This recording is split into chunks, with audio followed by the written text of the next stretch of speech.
Bem, 9h15, o atraso regulado aí de 15 minutos, vamos começar os nossos trabalhos. É com grande prazer aí que eu começo o curso de verão, de extensão, que a gente preparou para vocês. Fizemos aí com muito carinho. Ficamos felizes aí com a quantidade de inscritos que nós tivemos, foi bem acima do que eu imaginava. Não achei que tanta gente assim gostasse de fenomenologia, de Husserl, de Sartre. E a gente, obviamente, fica muito lisonjeado aí pela presença de vocês e pelo interesse de vocês mesmo em estarem aqui. E aí, enfim, vocês vão ter mais do curso também com os meus amigos, com a Álvaro e com a Agatha, mas só reforçando aqui algumas coisas que eu disse, né? O nosso interesse maior é um curso mais introdutório, então um pouco mais palatável aí para todos os paladares, digamos assim. E só tem que dar uma passagem de vez em quando, que eu tive essa ideia genial de pegar o mesmo e-mail da sala e o e-mail de apresentação. Então, toda hora eu fico recebendo gente, mas para a próxima aula a gente vai melhorar isso aí. Beleza. Então, a gente teve essa ideia de fazer um curso mais palatável aí para todo mundo, pensando mais especificamente nas pessoas menos versadas em Husserl e Sartre. Mas, de novo, é o que eu digo, né? A gente tem a esperança de que valha para todo mundo. De qualquer maneira, vão ser cursos com aulas ministradas, né? De forma contínua, a gente vai falando. No final, a gente vai abrir um espaço para perguntas. Isso não significa que vocês não possam já fazer as perguntas no chat. E, eventualmente, em alguns momentos, talvez eu pare e pergunte se vocês estão captando a ideia geral. Eu vou parar para fazer isso, porque às vezes é um pouco... Eu preciso ter um pouco de respaldo aí para ver se vocês estão conseguindo captar. E, de fato, tem hora, os conceitos husserlianos são meio complicados. Especialmente a aula de hoje vai ser uma discussão muito em termos de filosofia da ciência, que costuma ser uma área menos querida aí pelas pessoas no mundo. Para a aula que vem, talvez seja até mais interessante aí, para a galera de psicologia e tal, talvez seja mais proveitosa a aula que vem. Mas, de qualquer maneira, era inevitável que eu fizesse essa primeira aula que eu vou fazer agora, porque ela dá uma boa introdução de Husserl. Então, já vamos começar aqui, né? O tema de hoje é o tema de depois de amanhã, vai ser fenomenologia husserliana. Beleza. Bom, e aí eu separei mais ou menos 3 temas teóricos e um tema biográfico e bibliográfico, para vocês terem meio que o beabá mesmo. É uma sopinha de letrinhas aí da fenomenologia. Uma sopinha de abóbora, né? Uma coisa mais para dar sustância, para leituras posteriores. Então, o meu interesse maior é que vocês saiam querendo ler Husserl e talvez leiam, né? E aí eu, de alguma forma, contribuir um pouquinho aí com o arcabouço teórico de vocês. E aí eu dividi as aulas em 4 pontos, né? A apresentação biográfica e bibliográfica, e aí depois 3 pontos que vão girar em torno do que eu estou chamando de um projeto fenomenológico. O Husserl não costuma usar esse termo, acho que nunca usou, até onde eu li, eu nunca achei ele falando, ou projeto fenomenológico, não nesses termos, né? Mas eu estou chamando de projeto fenomenológico uma certa ideia de filosofia única dele, que tem uma data de início, e a data de término, infelizmente, é o término da morte dele, então é uma ideia de filosofia que percorreu a carreira acadêmica dele praticamente inteira. Então, assim, são muitos textos, né? Mas existem certos temas gerais que vão permanecer e vão continuar ali ao longo de várias obras dele. Então, é isso que eu estou chamando de projeto fenomenológico.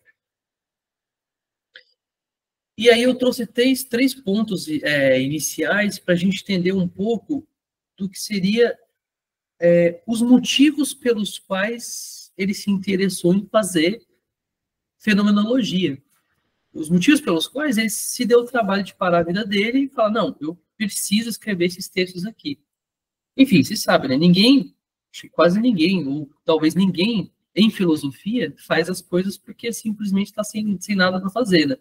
você está sem nada para fazer, você vai fazer, sei lá, jogar futebol e tal. Quando você para fazer filosofia, no geral, porque você está incomodado com alguma coisa, porque você quer entender algum tema, etc. E aí você senta e faz filosofia. Então eu queria trazer um pouco hoje o que incomoda o Husserl, digamos assim, e o que fez ele fazer filosofia, especificamente fenomenologia. Ok? Só checar de vez em quando se vocês estão vivos e eu estou conectado, porque existe uma chance real de eu estar só falando com nada aqui. Mas eu estou vendo que tá todo mundo se mexendo ali certinho.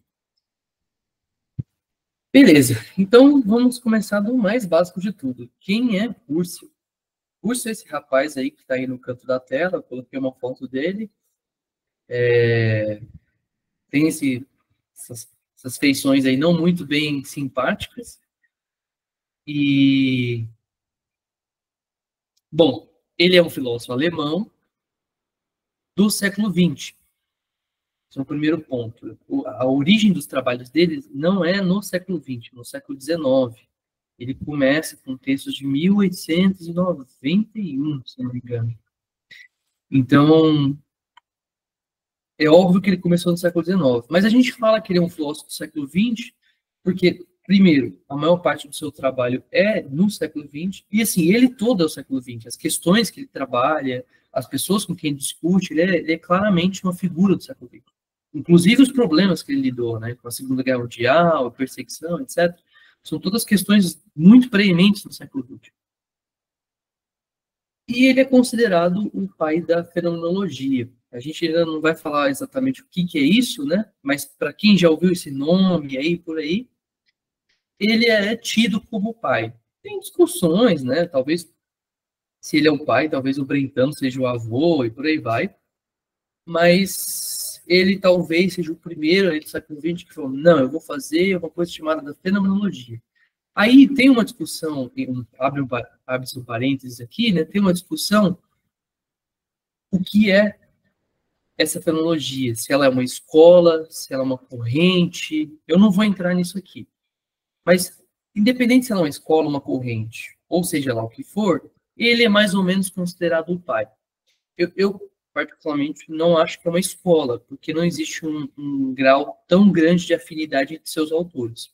Mas eu diria que é uma espécie de corrente, porque existem certos temas em comuns e algumas coisas realmente se repetem entre os autores. Então, dá para se dizer que existe algum tipo de correspondência entre os autores, assim. Ainda que mesmo os autores, né, o próprio Sartre, o Ponty é questionável, assim, o quanto eles se consideravam fenomenólogos até o fim da vida ou não, e por aí vai. Bem, e esse rapaz aqui, ele se dedicou a muitos temas, muitos mesmo, mas a gente pode elencar, talvez, os principais sejam a filosofia da ciência, né, a lógica, a matemática e a psicologia. Então, os que ele trabalhou ao longo de toda a carreira dele. Mas ele também trabalhou com antropologia, também trabalhou com questões de ética, e por aí vai. Realmente ele fez muita coisa. Tem textos até de pedagogia, acreditem ou não, sobre enfim, sobre os primeiros estágios ali da infância, tem muita coisa. Tem um texto que ele fala até dos bebês, é engraçado até. E bom, ele foi uma referência filosófica para inúmeros autores. Aqui eu coloquei 3, então esses nomes difíceis, né? Aqui a gente chama de Heidegger, o Merleau-Ponty e o Sartre. Mas, gente, muitos autores que foram, de alguma forma, permeados pela filosofia husserliana. De cabeça, sim, eu consigo pensar nos 10. Realmente, é muita gente. É Edith Stein, é Eugen Fink, é Levinas, Derrida, é Habermas, é muita gente, Gadamer. É gente para chuchu mesmo. Alguns menos conhecidos, como o Ingarden. Enfim, tem gente para chuchu. E ele, de alguma forma, foi um autor ali inevitável, né? Talvez como outros, né? Do século XX, pelo menos. Talvez, sei lá, não consigo pensar em ninguém. Nietzsche, do século XX também, um autor inevitável, muitos tiveram que ler, influenciou muitos. Então, vai. Apenas um parênteses aqui, muito relevante de ser dito. Quando eu digo fenomenologia, muito cuidado para quem já leu alguma coisa de Hegel, um outro autor muito importante, alemão, de uns 200 anos antes, creio eu. Não é a mesma coisa, tá, gente? São coisas diferentes. Muito cuidado aí. Tem, obviamente, pontos, mas mesmo o Russell via o Hegel de uma forma muito negativa, ele achava que tudo era meio baboseira. Tem um texto que ele se contrapõe ao Hegel. Então, vamos assim, um pedido meu, vamos esquecer, se vocês conhecem alguma coisa de Hegel, esqueçam o Hegel, não tem nada a ver com o Hegel. Eu digo isso porque o Hegel, outro filósofo alemão, tem um livro escrito chamado Filologia do Espírito, né? Então, tome cuidado. Bom, continuemos. E, bom, o que o Russell escreveu? O rapaz aí que a gente está trabalhando, trabalhou por mais ou menos umas 5 décadas. Então, ele acumulou uma média de umas 40 mil páginas de manuscritos e anotações de aula, mais os livros. Isso é um ponto importante, assim. Tem muita coisa escrita mesmo no Russell. E até hoje os pesquisadores estão tentando aí colocar essas coisas que ele escreveu nos livros e publicar. Então, a gente tem os volumes de Russell, que chama Russelliana, vocês pesquisem na internet, se tiverem interesse. Atualmente está no número 42, e eles ainda não acabaram de catalogar e publicar todos os manuscritos dele, então tem muita coisa mesmo. Essa Russelliana, a última que foi publicada, se eu não me engano, em 2014. Então, Russell morreu na década de 40, final da década de 30, do século 20, então tem pelo menos aí, peraí que eu sou ruim de conta, 80 anos de trabalho, mais de 80 anos de trabalho, e ainda assim não... E quase assim, imediatamente depois que ele morreu, as pessoas já começaram a se debruçar nos trabalhos dele. E aí eu trouxe uma imagem, que isso é interessante de ser notado, é que ele não escrevia na grafia do alemão. Ele escrevia em taquigrafia. Opa, desculpa. Taquigrafia, ou também estenografia. É uma espécie de técnica que se usava na época, muito comum, pré-era dos computadores e das máquinas de escrever, uma técnica muito comum para você conseguir escrever mais rápido, mais coisa, em menos espaço e menos tempo. Eles usavam, em vez de cada letra formar uma palavra, esses símbolos formavam sons, aí você ia encaixando eles. Então, às vezes, por exemplo, pensa numa palavra, tem 2 sons, o som bó e o som lá. Juntos os dois vira bola. Se fosse escrever isso em português, você teria que escrever a letra B, a letra O, a letra L e a letra A. E aí, com essa técnica, você consegue escrever tudo mais. Por que eu estou contando isso para vocês? Porque, na verdade, são 40 mil páginas de taquigrafia, o que significa que são muito mais páginas se passado para a nossa letra normal. Enfim, uma loucura. Nem tudo disso é de fato importante de ser lido, é válido. Tem muita coisa que é só, enfim, são anotações. O Russell, ele era um filósofo que ele pensava muito através do papel. Ele usava a escrita como... Então, ele vai escrever uma coisa, depois numa outra ele escrevia o contrário dela, porque ele ia mesmo, digamos assim, era o laboratório dele, ou o papel era o espaço de ensaio dele. Ele ia ensaiando. Então, assim, você encontra de tudo em manuscrito. Tudo. Inclusive, muitas teorias contrárias. Então, assim, a gente tem que ter sempre uma cautela com os manuscritos, né, em filosofia.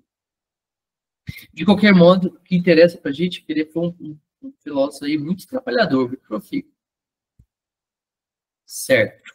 E aí, vamos aos textos. Eu trabalhei aqui, eu tentei dividir, talvez um russelliano mais raiz não goste muito da divisão que eu fiz, mas ela é um pouco mais pedagógica. Mas eu dividi em 3 etapas. Tem uma primeira etapa, aqui são os trabalhos principais dele, o que eu chamei de os livros mais importantes, né? Pode ser que tenha outros livros importantes aí, mas que eu achei que para essa introdução seria bom que fosse esses, né? Mas, com certeza, tem muito mais livros. Mas eu dividi em 3 etapas, né? Então, tem uma etapa pré-fenomenológica, em que o que ele está fazendo ali, ele não chama de fenomenologia, mas que está já bastante conectado com o resto. E aí, ressalta-se essa marcação de verde. Talvez o livro mais importante dessa época do Husserl, que é as investigações lógicas. Alguma hora, se vocês se interessam pelo assunto, vocês vão ver esse livro, é um livro duro de ser lido. E aí tem uma fase fenomenológica, que aí a gente pode marcar aqui, talvez, desde a de ideia da cronologia, e uma outra que eu chamei de fenomenológica madura, que ele teve uma série de produções muito interessantes aqui. Ah, tá, só uma coisa voltando na fase fenomenológica. Ideias para a ontologia pura talvez seja o texto mais importante dessa época. Ou também carinhosamente chamado pelos seus estudantes de Ideias 1. Você já deve ter ouvido alguma vez, quem conhece um pouquinho. E aí tem uma terceira fase, que é a fase fenomenológica madura, que eu chamei. Aí talvez o texto mais importante seja as meditações cartesianas. Então, eu marquei esses 3 de verdinho aqui, que eu considero os textos mais importantes. Assim. Se você não leu eles, tem que ler. E, bom, aí vocês podem ver aqui, tem um hiato muito grande, né? Porque, enfim, essa parte aqui que teve mais importância, foi mais lido. Aí tem um hiato aí de pelo menos uns 15 anos até 29, que são textos, são mais aulas, né? Ele preparou algumas coisas, mas nem tudo é muito lido, tem mais manuscrito. E aí, nesse período final de vida, é muito interessante, assim, porque ele, nos derradeiros anos de morte dele, nesses últimos 7 anos, ele ganhou uma vitalidade enorme, começou a escrever mais coisas, escrever, fez muita coisa boa aí nos últimos anos. Aqui tem alguns textos, até nos últimos dias de vida dele, que são muito bons. Certo? Aí eu chamei de fase fenomenológica madura. Por quê? Porque eu acho que já tem alguma diferencinha considerável. O grosso ali da filologia transcendental, uma certa ideia, um certo idealismo, ideias como ego, redução, etc., todas permanecem. Mas aí começa a dar uma pimentadinha ali e acrescentar umas coisas que eu considero bastante interessantes.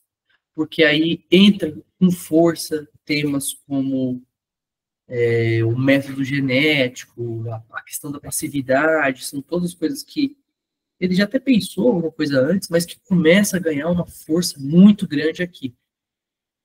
Ok?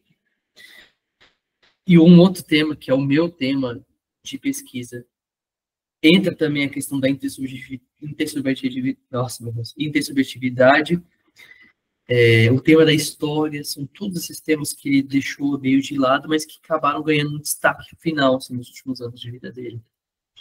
Certo. E, para terminar essa introduçãozinha, eu separei aqui 4 textos que eu acho que vale a pena para vocês, caso alguém se interesse aí pelo curso. 4 textos que eu acho que são boas portas de entrada. A primeira, aí só um lembrete, né? Infelizmente não existe texto de filosofia, seria que seja fácil. Mas existem alguns textos que são mais palatáveis, que são esses aqui. E por quê? Porque o tema é difícil? Não, não exatamente. O tema não é nem sempre difícil. O negócio é mais a escrita dele. É uma escrita árida e não linear. Então, às vezes, se repete muito. Tem uma escrita bem truncada. Mas, aí que tá. Esse aqui, a ideia da trilogia, talvez seja o mais legal de todos. Não porque o texto é interessante, mas seja porque... Não, é porque ele é interessante também, mas porque ele tem uma escrita muito gostosa de ser lida. E já dá para você ter uma certa introdução aí ao que interessa ao curso.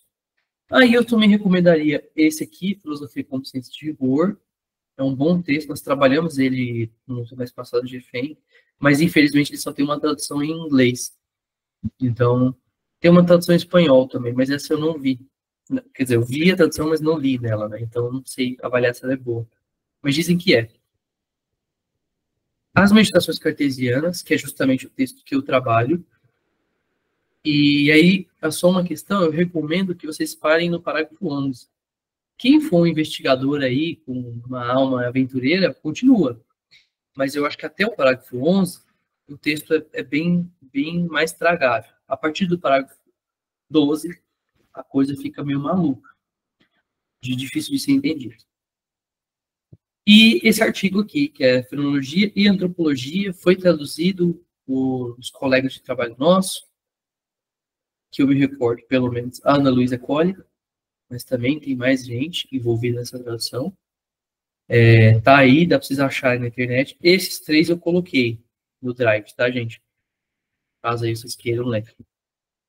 Certo. Até aqui tá todo mundo tranquilo?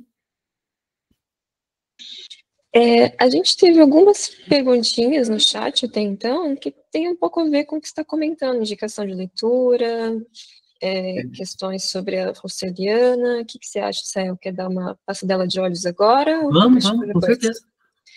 Então, anotei aqui a ordem. Começamos com Marcelo. Que, nossa, o chat vai descendo, né? E aí o negócio vai ficando uma loucura. A gente pode começar talvez de trás para frente. O Pedro Alves perguntou, na verdade para o Davi, mas eu acho que fica para você também, Israel, se tem uma recomendação de leitura sobre a própria Design Análise, que há um interesse correndo por aí. Putz, pior que essa eu não tenho. Como eu estava comentando antes, eu não conheço muito de Design Análise. Eu só sei que o Casanova é um dos responsáveis aí, mas eu não me arriscaria, não. Até porque Design Análise seria Heidegger, né? Aí eu já fujo. O Russell fala de design, mas é num outro sentido. Então. Não, mas tranquilo. E aí também, quanto à Rosseliana, que você estava indicando, houve questões se ela foi portada para o inglês, porque acho que é só em alemão mesmo, não? O Pedro Gonçalves conta também. Não, quem dera. Um sonho que seria muito bom, facilitaria até o meu trabalho, né? Mas não, tá todo em alemão. Mas tem muita coisa traduzida para o inglês, sim. Só que eles não fazem, fazem a referência da Rosseliana, mas eles não seguem a padronização. Porque toda Rosseliana, ela vira meio que um cânone, uma espécie de bíblia do russo, né? Mas aí as produções em inglês não necessariamente seguem isso. Tem algumas que deixam a paginação de lado, né? O Pedro Alves também faz isso, mas aí, enfim. Quem dera, né? Toda portada para o inglês. Nossa, é um bom sonho. Os pesquisadores clamam, né? Só mais 2 perguntinhas, uma do Igor de Paula, que ele pergunta, Russell elabora algum diálogo, crítica aos trabalhos de Jaspers ou Kierkegaard? E ele falou, pode deixar para o fim também, se for melhor. Do Jaspers eu não sei. Eu nunca vi um texto do Jaspers falando do Russo. Já vi texto do... Aliás, não dá. Nunca vi texto do Russo falando do Jaspers, mas eu já vi texto do Jaspers falando do Russo, né? Inclusive, já recomendar, né? De quem está trabalhando muito isso é o Guilherme Funaro, que estuda, é um pesquisador de Jaspers, né? Então, dê uma olhada aí na internet, é justamente um desses que fazem o intercâmbio entre a parte de psiquiatria da Santa Casa e filosofia aqui na USP. Mas eu não sei. Do Jaspers, de quem? E do Kierkegaard? Também nunca vi nenhum comentário do Russell Kierkegaard. E até assim, acrescentando, né, o Russell não é um autor que comenta muitos outros, não. Infelizmente, passa batido, assim, algumas horas ele fala de Kant, de Descartes, de Hume, mas ele costuma ser mais propositivo só da filosofia dele, assim, em pouquíssima coisa. Eu já vi umas também sobre o Schelling, mas pouquíssima. Quem dera, né? Seria legal até para poder estabelecer um diálogo mais legal. Tem prioridades. Era isso mesmo. E a última questão desse pequeno bloco, talvez, que é se a fenomenologia hegeliana foge muito da russerliana. Você já comentou um pouco isso, mas talvez possa ter ficado, né, atrás aí um pouquinho. É o Marcelo Elias que pergunta. Foge. É que foge em muitos aspectos. Foge primeiro porque o curso já faz questão de marcar que ele não é hegeliano. Mas eu precisaria de umas 50 aulas para conseguir estabelecer uma diferença. Porque, enfim, entre muitas coisas, no caso, para o Hegel, de alguma forma, o movimento histórico ele é relevante. Para o Russell, não. Ou talvez só no fim do seu trabalho ali. Mas, em tese, você pode se, digamos assim, se valer, não se valer da história para fazer fenomenologia. Então, já tem uma diferença crucial aí. Seria uma delas. Mas a fenomenologia hegeliana tem diferenças fortes mesmo com a russeliana. Mas eu precisaria de mais tempo para falar. Eu vou trazer um pouco aqui a diferença da filosofia husserliana para a cartesiana. Aí talvez seja até mais interessante.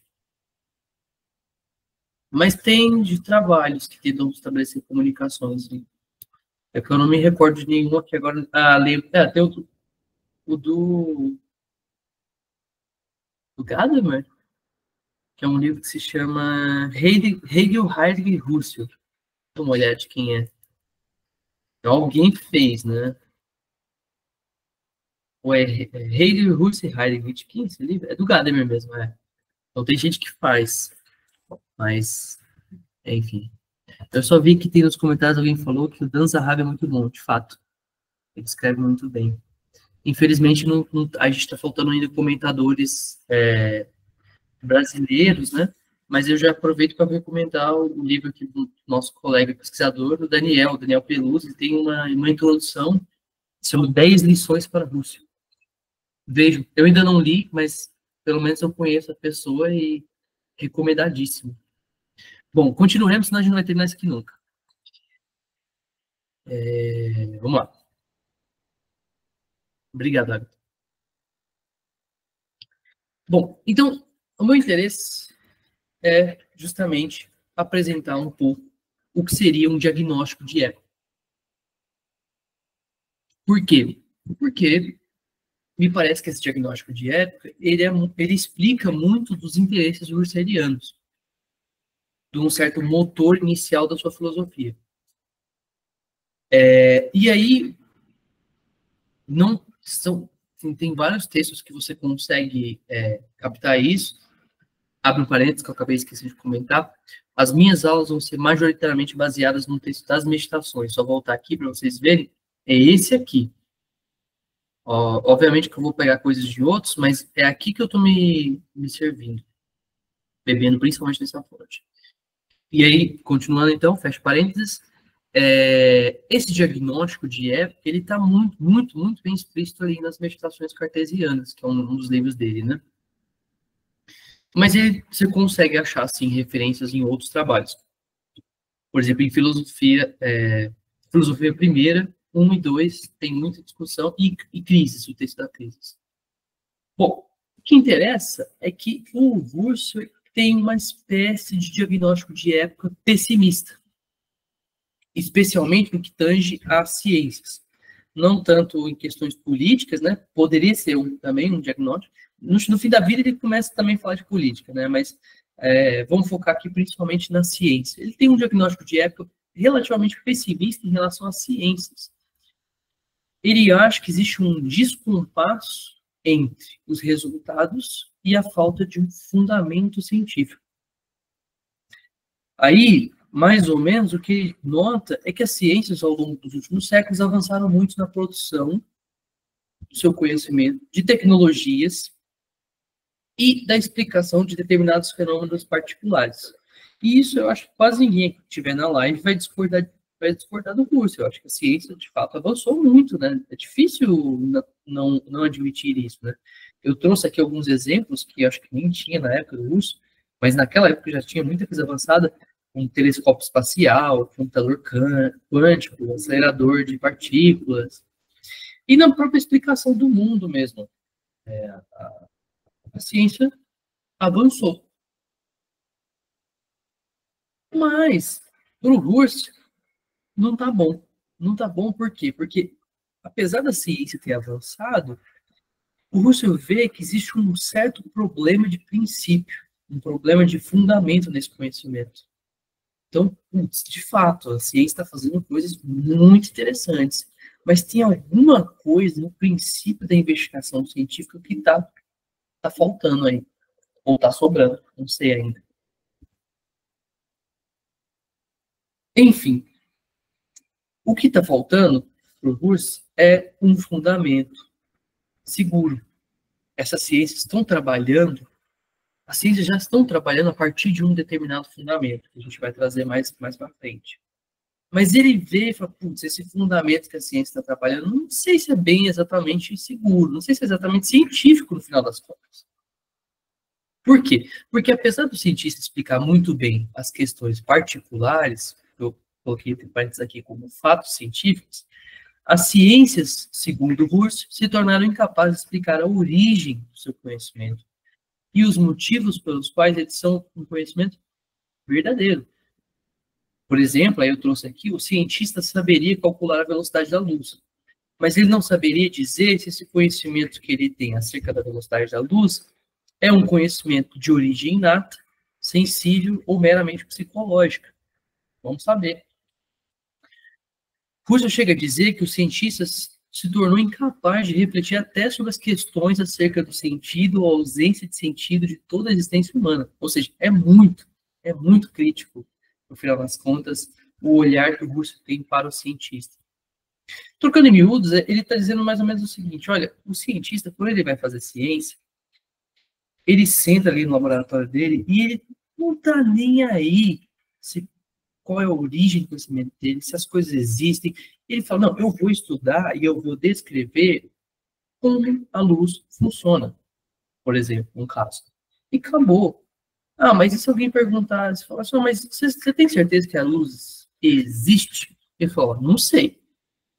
Mas eu vou estudar como ela funciona. E eu vou partir do pressuposto que ela existe, porque eu estou estudando isso. Assim, de uma forma bem banalizada, seria isso. E o problema, aí agora fica um pouco mais complicado, né? O problema está justamente nas afirmações do cientista. Todo cientista afirma algo, e o problema é o afirmar. Por quê? Porque o afirmar, segundo Russell, carrega uma posição de ser. Ele diz, meio que implicitamente, que aquilo existe. Então, quando você estabelece um juízo, por exemplo, um juízo do tipo, a luz é um tipo de onda eletromagnética. O que você está fazendo? Você está fazendo, ao mesmo tempo, você está descrevendo o funcionamento da luz, você está descrevendo o que é uma luz, nesse caso, um tipo de onda eletromagnética, mas implícito a isso, você está dizendo que a luz é, ou, de uma forma mais solta, que ela existe, que ela é um objeto e que ela faz parte do mundo, que tudo isso existe. O cientista, para o Russell, ele não se questiona sobre a existência ou não dos seus objetos científicos. E ainda assim, não se questiona sobre o fundamento desses objetos. Sua ciência, ainda que possivelmente verdadeira, é calcada em uma crença não justificada de que as coisas são. Porque, de fato, dá para você virar para o cientista e falar, tá, e aí? E se a luz for só uma loucura da sua mente? Ele não vai ter como responder isso. Ele fala, não, eu usei métodos científicos. Eu falo, mas esses métodos científicos são uma loucura da sua mente? E se tudo isso é uma loucura? E se aquilo que você acha que é uma verdade científica for, na verdade, relativo? Esse é um ponto forte aí que o Russell tem em relação às ciências. E aí, esse é um diagnóstico de época das ciências. Então, resumidamente, a ciência progrediu, mas o progresso dela não necessariamente significa uma coisa boa. Porque justamente o progresso dela não está vindo acompanhado de um fundamento científico, corretamente científico. Aí você fala, beleza, né? As ciências estão aí nesse balaio ruim. No caso da filosofia, a situação é bem pior. Por quê? Porque no caso das ciências, elas progrediram em algum ponto, mesmo que o fundamento delas esteja ali de forma questionável. Mas, no caso da filosofia, existe um problema de fundamento, existe um problema de produtividade. No final das contas, a filosofia não progrediu em praticamente nada. Inclusive, aqui, abre um parênteses, esse é um dos motivos pelos quais o Russell se vale do direito de não tratar de outros autores. Que ele fala, olha, não adianta, isso aí está tudo ruim. Fecha parênteses. Segundo Russell, ao invés de a filosofia avançar, a única coisa que cresce é uma literatura filosófica, sem limites e quase sem coerências, como ele fala nas meditações cartesianas. Então, a filosofia está em maus lençóis mesmo. Então, todas essas filosofias que surgiram, o Russell, abre parênteses de novo, é levemente arrogante, também, fecha parênteses. Todas essas filosofias que existem aí, elas são só um amontoado de literatura filosófica, elas não são filosofia de verdade. Porque no limite, Russell chega a dizer que a filosofia nem nem sequer se tornou uma ciência. Isso ele fala aqui, esse STR, só esqueci de comentar isso. Aqui, MC, talvez vocês tenham adivinhado, é Meditações Cartesianas. O STR é Filosofia e Consciência de Rigor. Depois eu vou deixar as referências no final. Enfim, no final das contas, a filosofia tem um problema de metodologia, e ela também não consegue, na verdade, nem estabelecer um problema para ela mesma. É isso. Obra da filosofia. Bom, como todo mundo sabe, né, quando você estabelece algum tipo de crítica, muito provavelmente o que está por trás é algum modelo ideal. Então, se você fala, fulaninho é feio, é porque muito provavelmente você tem algum tipo de padrão de beleza na sua cabeça que diz quem é feio, quem é bonito. Ou quando você fala para a pessoa, você fez uma coisa errada, é porque muito provavelmente você acha que na sua cabeça aquilo está certo. E no caso russo não chega a ser diferente. Ele tem uma ideia de ciência. Ou a gente pode chamar aqui também um modelo a ser seguido. É isso. Ele está estabelecendo essa crítica, muito, muito óbvio isso, né? De que existe um modelo a partir do qual ele está estabelecendo uma crítica à ciência. E, segundo esse modelo do Husserl, as ciências deveriam ter um fundamento único e seguro. Husserl entende que o cientista não pode descansar enquanto não fundamentar até o limite o seu conhecimento. É preciso que ele fundamente seu conhecimento em algo absoluto e universal. É isso. E, digo mais uma coisa que o Husserl está trabalhando aqui, ele acha que a filosofia é a responsável por buscar esse fundamento. Então, é isso. É preciso haver um fundamento nas ciências e é a filosofia que deve fazer ele. Ele diz, a filosofia é, por essência, uma ciência de inícios verdadeiros, das origens, dos rhizomata panton, é o que está escrito aí em grego. As raízes de tudo. A filosofia seria essa ciência responsável aí pelo comecinho de tudo, para, digamos assim, colocar aquela pedra inicial a partir da qual se construir um edifício inteiro de conhecimento. Bem, até aqui tudo certo? Vocês estão... Beleza? Tudo certo, a gente teve também algumas pequenas questões, assim, não sei se quer dar uma pequena passada por elas. Pode ser. Se for alguma coisa relacionada aqui? Falei o quê, perdão? Se for alguma coisa relacionada falando aqui? Então, enquanto você estava falando sobre o diagnóstico, né, do Husserl, sobre ciências, o Davi Franca perguntou, o Peter tem um sobrenome aqui, vai um pouco nessa linha também, não? Essa foi a questão que a gente teve durante esse primeiro contexto, relacionado ao sua fala. Maravilha, pior que eu não conheço esse Peter. Mas, de qualquer maneira, eu já aproveito a colocação dele para dizer que esse diagnóstico de época do curso não é algo de novidade, né? Acho que é até muito comum, né? Essa ideia de que existe algum problema nas ciências, de que o avanço tecnológico e um certo avanço explicativo não necessariamente significa um avanço de conhecimento para a humanidade. Isso, hoje em dia, está cada vez mais claro para a gente, né? É isso, a gente consegue construir, sei lá, um foguete que vai até a Lua, uma inteligência artificial, mas a gente não consegue resolver problemas claríssimos do nosso presente, né? Como, por exemplo, sei lá, parar a destruição do meio ambiente e a destruição do mundo. É isso. É um pouco nessa linha. E aí, se vocês puderem pegar, tem até autores que fazem coisas até mais interessantes do que o Russo nesse caso.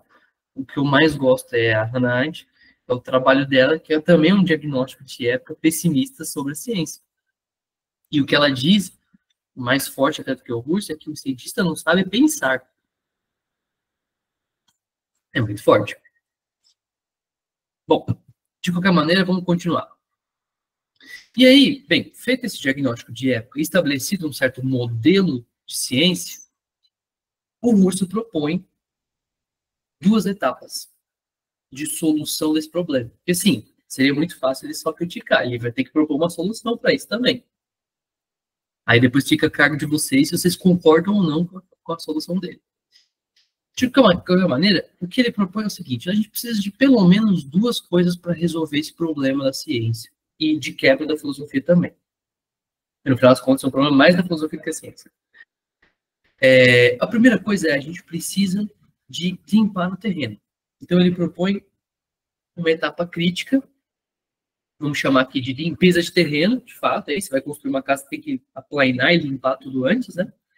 Em que você busca uma absoluta falta de conhecimento a partir da, abre aspas, destruição de todas as ciências, fecha aspas. Que é um pouco a ideia de falar assim, olha, já que está tudo meio mal fundamentado, não vamos partir do pressuposto de nada. Vamos investigar do zero, sem preconceito, sem partir de qualquer tipo de preconceito, seja ele religioso, social, e por aí vai. Não existem verdades absolutas de nada ainda. O que a gente vai buscar é justamente isso.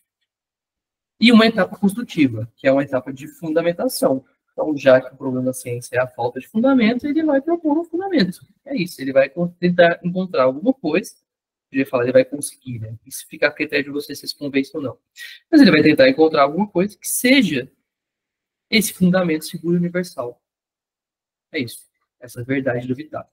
Aí, assim, para aqueles que estão mais versados em filosofia, vocês provavelmente devem ter notado como isso se parece com Descartes. Quem já leu o Discurso do Método e as Meditações Cartesianas, vai falar, ué, esse cara está praticamente copiando tudo. Mais ou menos. Depois que você pensou. Eu costumo pensar o Russell, comparação meio besta, mas eu não sei para quem conhece aquele limão rosa, também conhecido como limão cravo, se eu não me engano, ou limão rosa, que é um limão que olhando por fora assim, ele parece uma mexerica, mas quando você abre e chupa um gomo, você vai ver que é limão. Ele é até meio alaranjadinho, assim, tem o formato de uma mexerica, mas por dentro é limão. É mais ou menos russo, assim, na casca é Descartes, no miolo não é não. Tem diferenças fundamentais com a filosofia cartesiana. Ao ponto do Russo dizer, eu até poderia ser chamado de cartesiano, se eu não tivesse que negar quase que tudo da filosofia dele. Então, de fato, tem uma diferença muito forte. De qualquer maneira, o Russo parece tomar uma certa metodologia cartesiana, que é basicamente limpar o terreno e buscar alguma coisa fundamental. E até os resultados ali, às vezes parecem um pouco, mas tem diferenças fortes. Eu não trouxe mais aqui no slide, mas caso vocês queiram, a gente pode falar um pouco no final. Eu explico melhor. Algumas questões sobre a dicotomia, alma e corpo, e talvez até algumas diferenças com Kant também. Ok. De qualquer maneira, feito esse diagnóstico, ele propõe que ele faça isso aí. Vamos tentar achar, no final das contas, esquece tudo que vocês acreditam e vamos tentar achar alguma coisa que seja o fundamento. Bom, aí entra um conceito importante da filosofia dele, o conceito de evidência. A ideia é, se você, uma vez que você limpou o terreno, o que você está buscando, no final das contas, é uma evidência. É isso. O que o filósofo deve buscar para fundamentar o conhecimento é uma evidência. Nesse caso, uma evidência segura. A evidência pode ser entendida como uma certeza advinda do visar da própria coisa. Isto é, cito Russell, a experiência de que algo é e é assim. Então, mais ou menos, tentando explicar ali, trocar um pouco em miúdos, toda vez que você visa uma coisa, por exemplo, a percepção imediata da garrafa que tenho aqui diante da minha mão. Junto com essa percepção, existe uma experiência de evidência. Nesse caso, uma garrafa está na minha mão, na minha frente, eu não tenho dúvidas de que é uma garrafa. Enfim, seria até um problema se duvidasse disso. Por que eu não tenho dúvidas? Por que eu tenho essa certeza de que eu tenho uma garrafa em minhas mãos? Nesse caso, é porque existe uma evidência dessa garrafa. É um pouco isso. que é um pouco parecido com o que o senso comum entende de evidência. Mas aí, o importante para o Russell é que essa evidência, ela acompanha todas as experiências, então haveria evidências em relação a um sonho, por que não? A uma lembrança, a o que mais? Sei lá, escutar uma música, tudo isso vem acompanhado de evidências. Que é a experiência que algo é e é assim. E, obviamente, existem gradações de evidência também. Da mais perfeita a menos perfeita. Nesse caso, por exemplo, eu já não lembro direito o que eu comi ontem no almoço. Então, eu tenho uma evidência menor do meu almoço. Ou mesmo só o fato de eu lembrar, digamos assim, de alguma coisa que eu vi agorinha, tem uma evidência menor do que essa garrafa que está diante de mim. É um pouco por aí.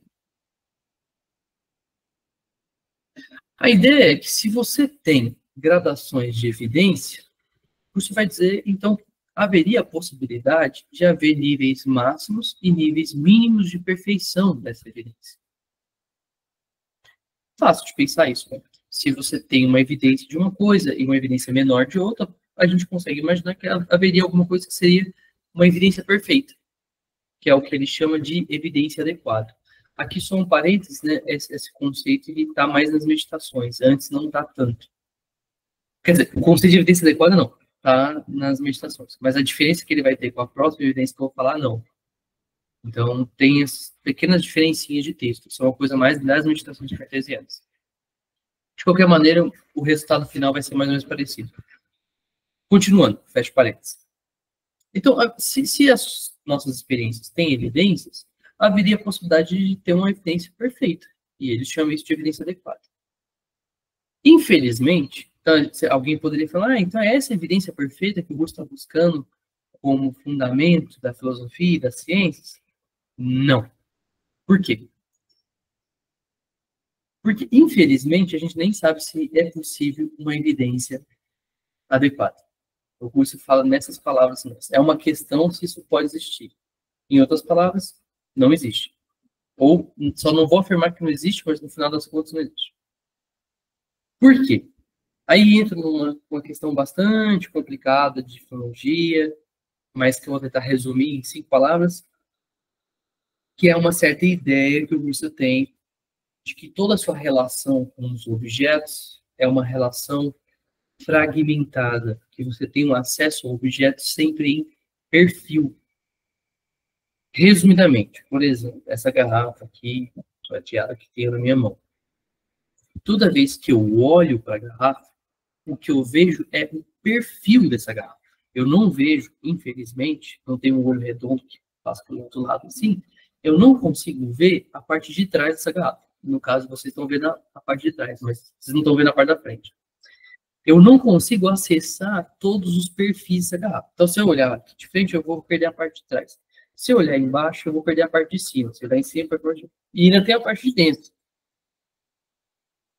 O que isso nos ensina, diria Russell? Nos ensina que o nosso acesso ao objeto ele é carregado de uma certa incompletude. Uma incompletude que permeia todas as possíveis experiências que você tem. Não só a visão dessa garrafa. Aí você pode até dizer, mas é uma maluquice. O que eu estou vendo aqui é uma garrafa, mas eu sei que o que está atrás da garrafa também é uma garrafa. Eu olho uma mesa e falo, é uma mesa. Eu não preciso dar a volta na mesa para falar, é uma mesa também. Não, você olha a mesa e fala, é uma mesa como um todo. Mais ou menos.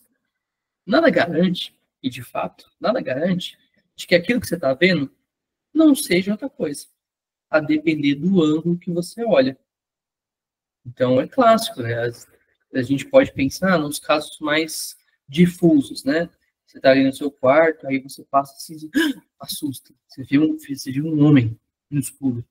Aí você chega mais perto e é só o cabideiro com um chapéu e umas blusas.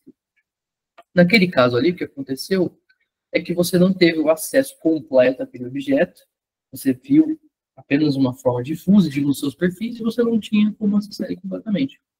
Logo, você teve uma relação falsa.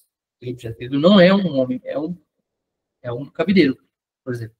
Esse é um caso de uma experiência muito difusa. Mas mesmo no caso assim, é meio maluco. Mas mesmo no caso das experiências mais evidentes que tem na sua frente, você nunca vai ter o acesso a ela completa. Você nunca vai ver tudo ao mesmo tempo. E nada garante que, enquanto você estiver olhando os lados, o lado mude, por exemplo. Você está olhando assim, e aí a parte da frente é uma garrafa, mas aí a parte de trás, na verdade, já não é mais uma garrafa, é um caderno. Não sei. Maluquices, eu sei. Mas isso tem que ser considerado como uma possibilidade. Então é um pouco essa ideia. E mesmo que você dissesse, não, mas eu tenho um olho gigantesco que vê tudo, sei lá, um olho de uma abelha, mesmo um inseto que consegue ter um monte de olho, mesmo assim, quando você vê um objeto, que você tenha só um perfil da sua temporalidade também. Porque o que você vê é só essa garrafa no presente. Mas nada garante que essa garrafa será a mesma garrafa daqui a um minuto. Pode ser que ela se transforme numa laranja. Não sei, eu não sei. Como é que você vai provar que não? A ideia, então, é justamente que, por mais que exista uma crença muito forte de que isso aqui é uma garrafa, que todos os lados dela são garrafa, você não tem uma espécie de certeza absoluta. Ou, nas palavras sicilianas, uma evidência adequada. Porque você não tem uma visão, nesse caso, né? Você não consegue visar, que é uma coisa difícil, você não consegue visar o objeto na sua totalidade. Ele é sempre perfilado. Aí vai entrar uma questão sobre os alumbramentos e tal, mas eu resolvi tirar para ficar um pouco mais simples também a nossa exposição. Beleza. Continuemos. Então, a gente não vai aceitar a evidência adequada como fundamento, justamente porque a gente nem sabe se tem como ter evidência adequada de alguma coisa. Depois vocês chegam em casa e investiguem por vocês, se conseguem ver alguma coisa de forma adequada, tragam na próxima aula, e ver se vocês acham uma evidência adequada. Nesse sentido de uma evidência absoluta, né? Mas, absolutamente perfeita. Haveria, segundo Russo, um outro tipo de evidência, uma evidência apodítica. E ela pode ser definida como a experiência de absoluta impensabilidade de seu não ser. Palavras difíceis para dizer o seguinte: você não consegue pensar que aquilo não é. Por mais que eu queira, eu não consigo pensar que X não é. Uma maçã é um exemplo do que eu posso pensar. Uma maçã eu posso pensar que não é. Eu posso olhar para uma maçã e pensar, essa maçã poderia ser uma laranja. Um triângulo, a mesma coisa. Fala, esse triângulo poderia ser um quadrado. Mas talvez houvesse alguma coisa que você fala, eu não consigo dizer que isso não é o que ele é. E isso seria aquilo que o Russo está buscando como fundamento das ciências. Vocês vão chegar lá na frente, vocês vão ver, vão testar aí para ver se vocês concordam ou não. De qualquer maneira, quando você tem uma evidência apodítica, isso não significa em nenhum momento que você tem o conhecimento completo desse objeto, que você tem um acesso completo a esse objeto. O que você visa do objeto, como eu disse, sempre é por perfis. Mas talvez algum objeto que você visa por perfis ainda assim seja inegável. O limite é isso, que quer dizer evidência apodítica. A evidência apodítica, obviamente, você já deve ter imaginado, é o que a filosofia precisa para construir sua ciência e fundamentar todas as outras. Aí vem o Russo tentando encontrar ela, né? Porque, enfim, ele propôs isso e agora vai ter que achar. A primeira sugestão de Russo é a de considerar o mundo como uma evidência apodítica. Por que o mundo? Em primeiro lugar, a gente tem que entender o que significa o mundo. O mundo é um conceito... Eita, meu Deus, sumiu. Aí, pronto. O mundo é um conceito complicadinho do Russo, mas eu tentei trazer aqui mais ou menos uma explicação clara dele. A gente pode entender o mundo como uma espécie de objeto de nível superior que engloba todos os objetos efetivos e possíveis. Só tem um parêntese sobre efetivo e possível. Efetivo seria, por exemplo, essa garrafa que tenho diante de mim aqui. Possível pode ser um objeto que você imagina, mas que não está diante de você, que não é, digamos, efetivo. Sei lá. Amanhã eu gostaria de comer um bife. Esse bife não é efetivo, ele não está na minha frente. E é só apenas um desejo. um objeto a ser almejado. Então, o mundo inclui tudo. Inclui tanto os efetivos quanto os possíveis. É uma espécie de objeto que você pode dizer que faz parte dele a maçã, a garrafa, mas também alguns objetos culturais, como o caso do triângulo, número, inclusive Hamlet de Shakespeare. Qualquer coisa é um objeto. Isso é uma coisa meio difícil de aceitar por todo mundo. Qualquer coisa é um objeto do mundo. A língua portuguesa e tal são objetos, só que são objetos culturais, né, que a gente chama objetos já de muita subjetividade. E o mundo fala, o Russell fala, o mundo, existe uma obviedade na existência desse mundo. Ele está, o Russell disse, incessantemente diante de nossos olhos, como condição não modificada e primeira de todo o conhecimento possível. Cá entre nós, é mais ou menos por aí mesmo. Se você para pensar, tirando pessoas com problemas psiquiátricos, é muito incomum que alguém duvide, e geralmente adolescentes ou crianças ali numa fase de descoberta, né? Mas é muito incomum que alguém duvide do mundo. O mundo, como esse conceito que abrange todo o resto, é aquilo que você sempre fala, o mundo é. O mundo é. E duvidar do mundo é meio esquisito. Dependendo da época, você já ia preso ali e ser tratado. Hoje em dia, está um pouco melhor. Mas, de qualquer maneira, duvidar do mundo é uma coisa meio esquisita. Por quê? Porque o mundo é óbvio. Ninguém vai questionar o mundo. Poxa, pra quê, né? Pra que ficar mais... Aquela coisa, tipo, pra quem assistiu Matrix, né? Pra que ficar imaginando que o mundo é uma Matrix e tal, tem uns alienígenas, por aí vai. O mundo é óbvio. Só num estado de uma ficção mesmo que você duvida do mundo. Mais ou menos, mais ou menos. Quem dera. Russell reconhece que a evidência do mundo não pode ser considerada apodítica. Por quê? Porque da mesma maneira que você consegue negar coisas, você também consegue negar o mundo como aquilo que engloba todas elas. E aí basta qualquer argumento cético mesmo. É você imaginar que o mundo é um sonho coerente, que o mundo é a Matrix, por aí vai. O mundo é só uma loucura da sua mente, não existe o mundo, por aí vai. Muita calma nessa hora, né? O Russo não tá louco, ele não tá variado aí, não é que ele duvida do mundo, né? Mas ele sabe que o mundo pode ser duvidável. Eu posso questionar a própria possibilidade do mundo. E isso já é um problema para o fundamento. O fundamento, como a gente falou antes, tem que ser uma evidência apodítica. Aquilo pelo qual você não consegue dizer não é. E o mundo você consegue dizer não é. Como um conjunto de todos os objetos mundanos. Então não dá para ser evidência apodítica. Beleza. Só me dá um segundinho, gente, que eu vou pegar um pouquinho de água aqui. Por enquanto, vão pensando se o mundo é ou não é.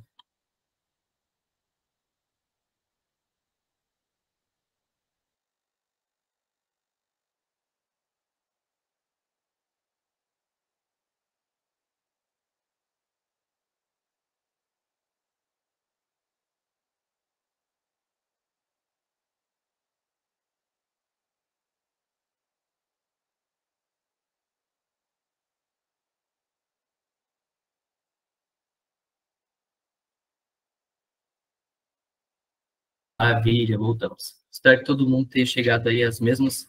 Não dá para duvidar da sede, é verdade, hein? Nossa, tá aí. Eu não tenho dúvida nenhuma que eu estava com sede. Realmente. E a sede faz parte do mundo, então não tem como duvidar o mundo. Não, falando sério agora, por enquanto, dá para duvidar da sede também, né? Porque você consegue pensar que ela é um fruto da sua loucura, pode ser isso também, né? Então, enquanto um objeto, ela só, nada com nada, mas a Isadora perguntou se Rússia acreditava em Deus. Sim, a resposta é sim. Foi judeu até quase o fim da vida e depois se converteu ao catolicismo. É. incoerentemente, depois foi perseguido, mesmo sendo católico, né, foi perseguido na Alemanha nazista. Mesmo que ele já não fosse mais judeu. Né? Bom, vamos continuar.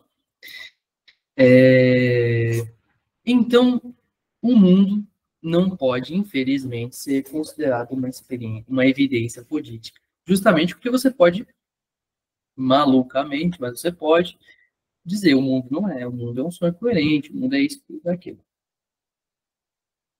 Aí, prestem atenção, todo mundo que tem algum interesse em fenomenologia, que esse é um conceito que as pessoas falam muito, e às vezes nem sempre fala corretamente. Aí entra um procedimento. Ora, se o mundo não pode ser considerado uma evidência política, o Russell fala, olha, então, já que ele não pode, a gente vai ter que tirar ele de jogo. Lembra que eu falei lá daquela questão da limpeza de terreno? A gente não pode aceitar mais nenhum tipo de preconceito, porque a ciência não faz isso. Segundo Russell, desde os antigos gregos, o princípio da ciência e da filosofia é começar uma investigação sem preconceitos, sejam eles religiosos, sociais, políticos, etc. É você investigar as coisas como elas são. E o mundo, infelizmente, como ele não é uma evidência apodítica, eu não vou começar por ele. E eu não vou partir do pressuposto de que ele é óbvio. É isso.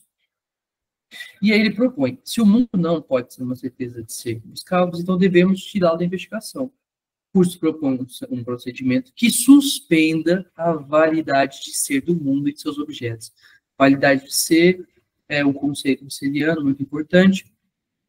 Trocando em miúdo, seria dizer que quando digamos que algo tem uma validade de ser, é porque dizemos que algo é. Que algo, no limite, existe. E lá, isso aqui é uma garrafa. Não está em questão isso. Mas como agora a gente descobriu que o mundo ele pode ser questionável, eu preciso suspender essa validade de ser. Então, eu não vou falar se o mundo é ou não é. Não vou falar nada sobre o mundo. Nesse quesito de validade de ser. É preciso suspender a efetividade das coisas, o fato de elas serem verdadeiras. Isto é, o fato de elas serem tomadas como algo que existe, como ontologicamente válidas. Enfim, estou trazendo vários conceitos aqui que podem ser meio complicados, mas resumidamente é isso. Eu falo, não, vamos suspender o mundo e não vamos tomar como algo que é. Eu faço isso porque todas as pessoas assumem ingenuamente que o mundo é. Isso não é um problema, tá? É bom que vocês continuem assim. Quando terminar a aula, é bom que vocês acreditem que vocês estão no mundo, que vocês vão tomar, sei lá, um leite com Todd antes de dormir, que esse leite com Todd que existe, que a cama existe, que você vai ter que trabalhar amanhã. Tudo isso existe. É bom que você não duvide disso nesses contextos. Mas, o Russell diz, não duvidar do mundo é um problema para os cientistas. Para a maioria das pessoas não é. É bom que você continue aí fazendo tudo. Mas caso você seja um cientista, você precisa suspender a validade do mundo e partir e fundamentar sua ciência numa coisa mais séria, mais segura. O cientista não deve assumir nada como prévio, nem sequer a própria obviedade do mundo. Ok? E isso, essa suspensão da validade de ser do mundo, a gente chama de epoquê fenomenológica.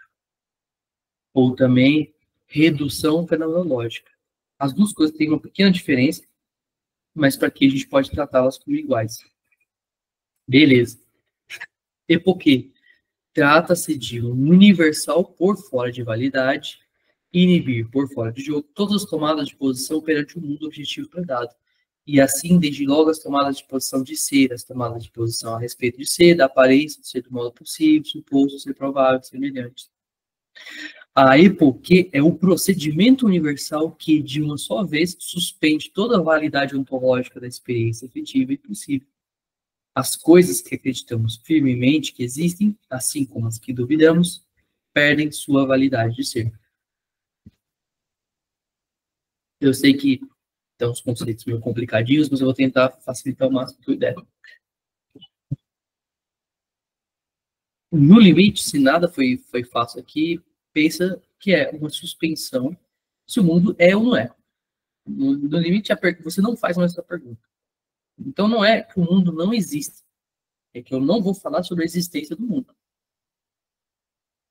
O que sobra dessa epoque? O mundo não deixa de existir. Então, o Russo não está louco, e eu que estou explicando ele também não estou louco. O mundo não deixa de existir. Apenas a validade de ser é colocada em suspensão para se fazer uma ciência mais coerente. É aqui, nesse ponto, que muitos autores que leram Russo acabaram patinando um pouco. Porque eles falam, e por que é a negação do mundo? Não é a negação do mundo. Ninguém está dizendo que o mundo não é. Até porque negar o mundo é, de alguma forma, pressupor que algo é. E o Russo não está negando. O Russo está suspendendo, ou também, como ele diz, colocar entre parênteses, parentização. É por um momento você fala assim, olha, vamos tirar de jogo a questão se o mundo é ou não é. E o que sobra disso? Antes, a época não visa nos fazer desacreditar nas coisas que consideramos reais, mas apenas suspendê-las em prol de um objetivo teórico. Não, é isso. Ele está caçando um fundamento. E o que sobra? Tudo. Eles não perderam nadinha. Apenas que agora não são mais objetos reais, mas apenas fenômenos.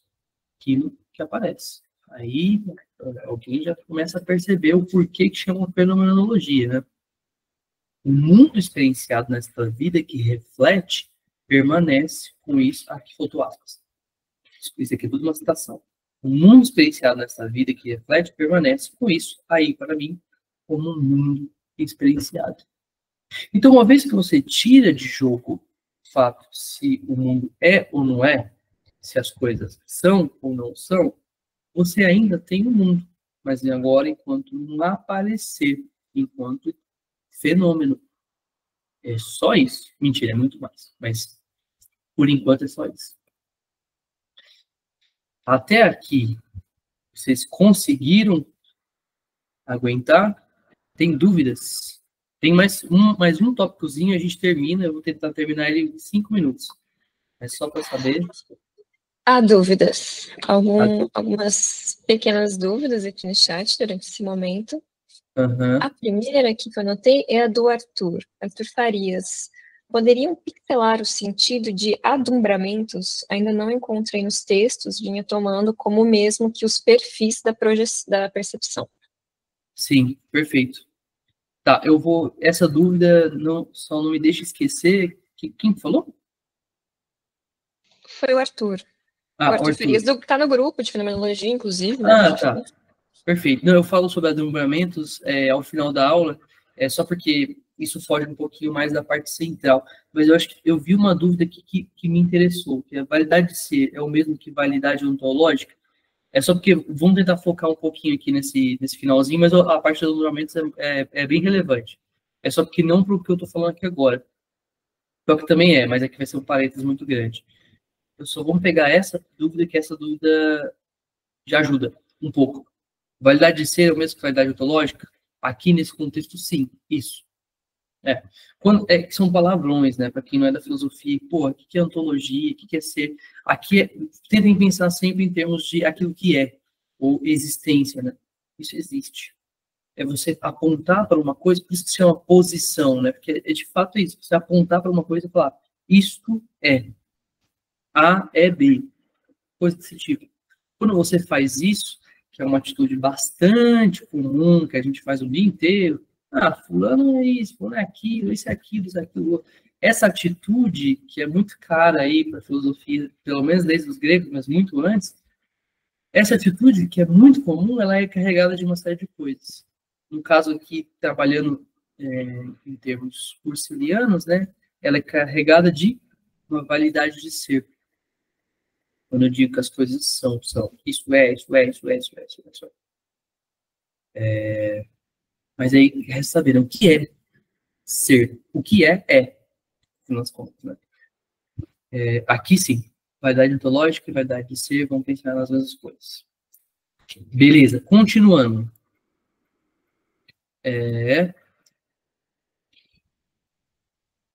Bom, ainda que o mundo tenha sido reduzido a experiências sem validade de ser, é preciso notar que todas elas ainda são experiências para mim. Aí começou a ficar interessante. Porque vejam vocês que eu falei, bom, agora as coisas não são mais. Elas só são tomadas como fenômenos, como coisas que aparecem. Mas aparecem a quem? Ao eu. O que implica, né, porque não se perde o próprio eu, enquanto polo egóico de suas próprias experiências. Com a epoque, o eu se apropria da sua vida pura, com todas as suas vivências e todas as coisas visadas, o universo dos fenômenos, assim como também se capta puramente com o eu, com uma vida de consciência que lhe é própria. O ponto em comum de todos os fenômenos, de todas as coisas que são coisas mundanas, e do próprio mundo, que também é uma espécie de coisa, é que todas elas aparecem para mim. E isso é fundamental. Por quê? Porque a certeza do eu é a tal da evidência apodítica que buscávamos. Você, aí na sua casa, assistindo essa aula, você não consegue negar o eu sem negar a própria possibilidade de negação, que é uma contradição por princípio. O eu é aquilo que buscávamos como um fundamento inegável. Não qualquer eu, mas o eu ao qual as coisas aparecem para ele. O eu, diz Hus, é o fundamento, duas palavras em alemão, né? Fundamento, Grund, e o terreno, Boden, sempre analogias geográficas, né? O eu é o fundamento e o terreno onde se desenrola o conhecimento no seu todo. Uma coisa que, se a gente parasse para pensar, talvez chegaria às mesmas conclusões. Qualquer objeto é verdadeiro, só é verdadeiro para o eu. Qualquer coisa que existe, só existe para o eu. Aí começa a fazer fenomenologia. A partir disso, a gente já está no terreno da fenomenologia. Antes, a gente estava numa discussão filosófica, de história da filosofia e filosofia da ciência. Agora, a gente está fazendo fenomenologia de fato. Por quê? Porque estudar a estrutura da experiência do eu é o papel da fenomenologia. É isso que a fenomenologia faz. Se eu consigo explicar como eu experiencia, ao mesmo tempo eu consigo explicar todas as experiências possíveis do ponto de vista puro. E com puro aqui eu quero dizer sem validade de ser. Eu ainda não estou falando que as coisas são, que isso existe e por aí vai. Eu só estou dizendo que elas aparecem para um eu e que o eu tem uma certa estrutura de como ele as percebe.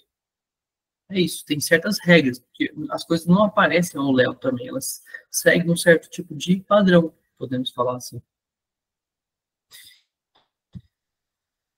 Que vantagem que tem nisso? Que vantagem que tem em reconhecer essas coisas? A primeira delas, e que o Bruce está bastante interessado, é não se comprometer com discussões metafísicas. Aí, enfim, isso é mais para aqui um pouquinho versado em filosofia, né? Mas todas essas discussões, se as coisas existem, se não existem, uma vez que você reduz e fala, olha, eu não vou falar se o mundo existe, se existe marciano, não vou falar. O que eu vou falar é, as coisas aparecem para um eu.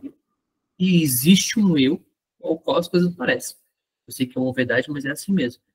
Ou também, com outras palavras, mas também vai girar em todas as mesmas coisas, existe um objeto, existe uma consciência desse objeto. Existe uma consciência e existe um objeto dessa consciência. É isso.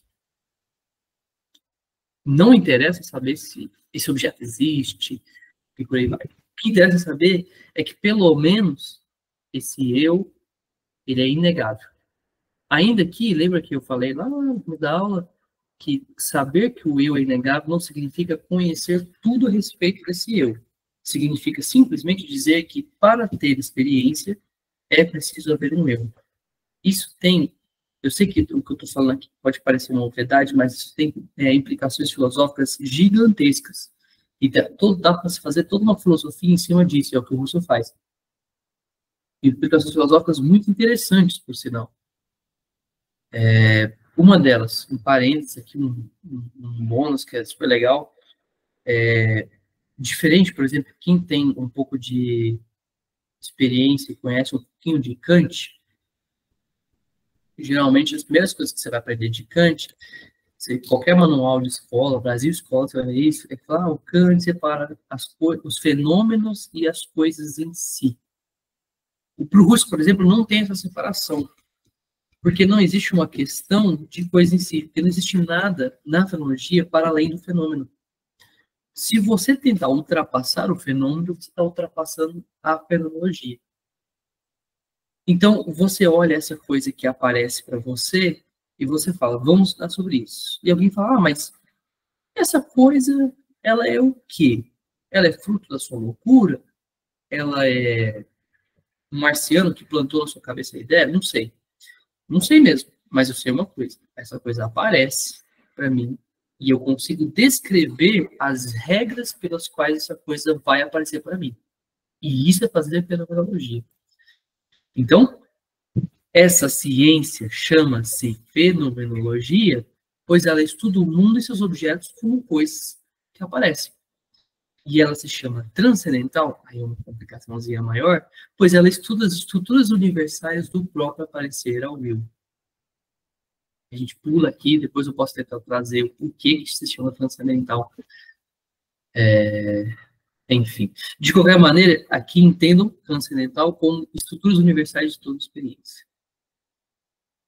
Isto, terminei, foi muita coisa, fiquem tranquilos, eu vou tentar retomar e repetir um pouquinho na aula que vem, e eu acho que a aula que vem talvez seja mais interessante do que essa, porque essa tem um pouco de filosofia de ciência, nem todo mundo gosta, mas aqui eu já dei algumas bases fundamentais do que seria, então, essa fenomenologia, essa filosofia husserliana, né?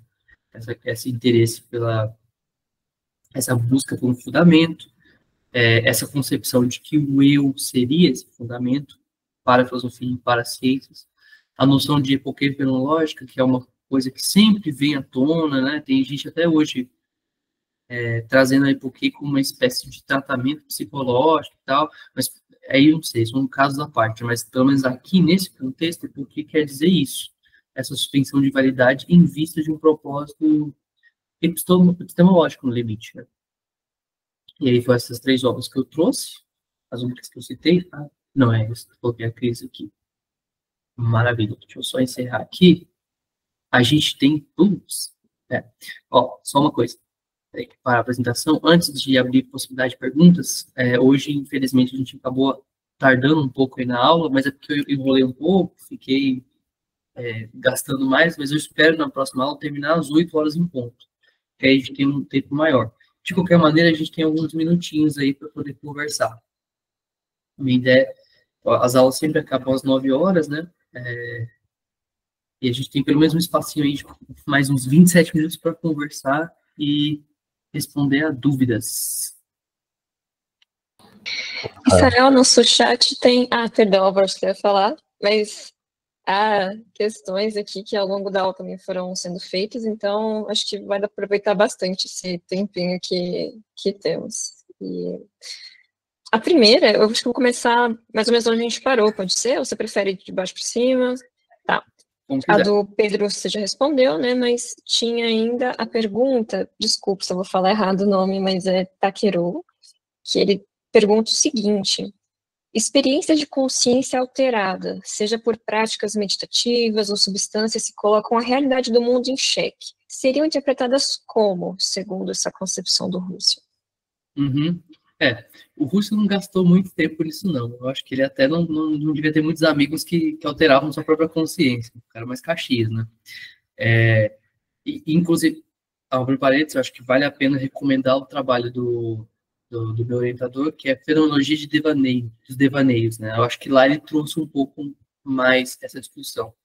De qualquer maneira, aqui, pensando só no interesse específico do Russell nessa discussão com as ciências, as experiências de estado alterado, elas também estariam imbuídas de validade de ser. Porque, mesmo nesses casos, existe algum tipo de posicionamento. Mesmo que você esteja, por exemplo, alucinando, por exemplo, você está vendo um pica-pau na sua frente aí, porque você está muito louco, porque você usa muita droga. Aquele pica-pau para você. Então, em tese, assim, querendo gastar muito, forçar muito aqui, em tese, a repouquê fenológica reduz até isso. Porque nem um pica-pau pode ser, mesmo que ele seja só uma mera loucura na sua mente. Mas eu chutaria, né, como você não tratou muito disso, né, mas eu chutaria que seriam experiências com uma evidência, um grau de evidência bastante imperfeito, né, bastante baixo, muito duvidoso. Eu acho que estaria junto com outras experiências, como o caso das visões difusas, né, que você está andando na praia, é o exemplo da Belo Pontilha. Aí você olha e fala, é um barco. Aí você chega perto, na verdade é um conjunto de árvores no meio de uma névoa que dá a sensação de que é um barco. Enfim, são experiências difusas. De qualquer maneira, todas elas são reduzidas, até as mais loucas possíveis.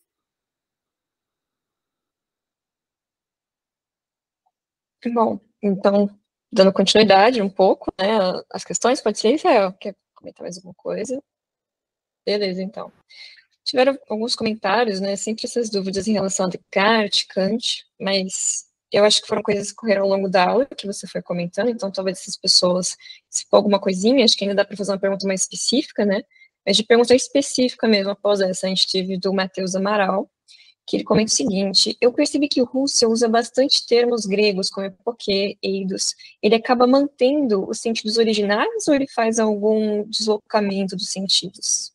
Sempre em filosofia tem um deslocamento de sentido. É muito difícil, muito raro algum filósofo tomar um conceito e tomar ele tal como ele era usado antes, né? Inclusive porque esse mesmo conceito nos geraram palavras do cotidiano, né? Essas que a gente gasta tanto aí, a gente gasta muito grego no dia a dia, como matéria, mesmo ego, todas essas coisas eram palavras do dia a dia, né? Então, obviamente que uma vez que você tem um uso teórico e filosófico delas, elas ganham um sentido diferente. No caso, por exemplo, o mais importante que eu acho que vale a pena, por exemplo, o eidos, eles têm um sentido completamente diferente. Ele estava lendo Platão. Tem um sentido não completo, mas bem diferente de Platão.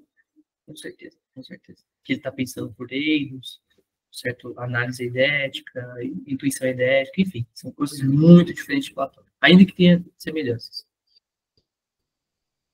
Esse é só um exemplo. Bom, daí a Carolina pergunta: qual a diferença da epoquê para a redução fenomenológica? Então, eu não vou conseguir trazer isso agora, porque isso gasta um pouco mais de tempo. Até porque isso é debatível entre os comentadores. Por isso que eu propus que vocês tomassem com uma coisa igual. Porque alguns dizem, eu acho que o caso, inclusive, do Danza Rabi, no capítulo 1, ele fala sobre isso, da tese de doutorado dele. Que a epoquê é o procedimento de limpeza e a redução já tem uma parte mais propositiva. Seria, a grosso modo, dizendo isso. Mas a gente está aqui tratando as duas coisas meio como iguais, assim. Mas sempre pensar, se você quiser, né, mais se interessar por isso, acho que veja o capítulo 1, se não me engano. Mas é questionável também, né? Porque o Russell não tem um dicionário de Russell, então ele não diz porque é isso, redução é isso, é discutível. Posso até perguntar aí para outros pesquisadores, dar uma olhada em textos, mas isso não é um ponto fácil, não. Perfeito. Daí, então, a Rita Júlia pergunta: interessante, o fato de tirar o mundo pelo fato da incompletude do acesso ao objeto evita, em boa parte, a idealização do próprio mundo. Essa idealização do próprio mundo, ela coloca em seguida objetos. É isso, né? Eu não sei se eu entendi. Deixa eu tentar ler essa pergunta para ver se ela faz mais clareza. É a Rita Júlia, tá um pouquinho mais para cima. Que horas que ela falou, mais ou menos? Foi 8h27. 27. Então, aqui, interessante o fato de tirar o mundo pelo fato de incompletude do acesso ao objeto evita, em boa parte, da idealização do próprio mundo, objetos. É isso? Olha, Rita, eu não sei. Porque, assim, idealização tem um sentido específico em russo. O que interessa para o Husserl, não sei se é exatamente isso que você está perguntando, mas o que interessa para o Husserl é tomar esse mundo como algo dado, o que ele chamaria de um preconceito, que é uma coisa que a gente faz o tempo todo.